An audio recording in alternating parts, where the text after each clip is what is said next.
কিরে জিবরাইল, মুমিন আর বেঈমান আজরাইলে চিনবে কেমনে, বুঝবে কেমনে?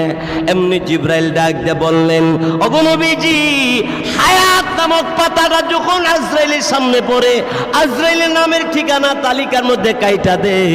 কাইটা দেওয়ার পরে এক এক করে যাইতে যাইতে 39 দিন পার হয়ে যাওয়ার পরে 40 দিনের দিনও ওই পুরুষ বা মহিলা যখন মারা যাবে, এই মারা যাওয়ার আগ মুহূর্তে ওই নামের তালিকার মধ্যে যদি লোকটা ইমানদার হয়, তার নামের চতুর্দিকে নূরের বাতি জলমল জলমল করে। হযরতে জিবরাইল আলাইহিস সালামকে আমার আপনার নবী রাহমাতুল লিল আলামিন বললেন, তারপরে কি হইল রে জিবরাইল?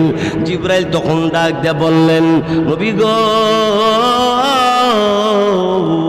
ওই নামের চতুর্দিক দিয়ে যখন নূরের বাতি জলমল জলমল করে জ্বলে, তখন আজরাইলে বুঝে এই লোকটা হলো ইমানদার, মুমিন, আল্লাহর নবীর ভালোবাসা, আল্লাহর জন্য ভালোবাসা।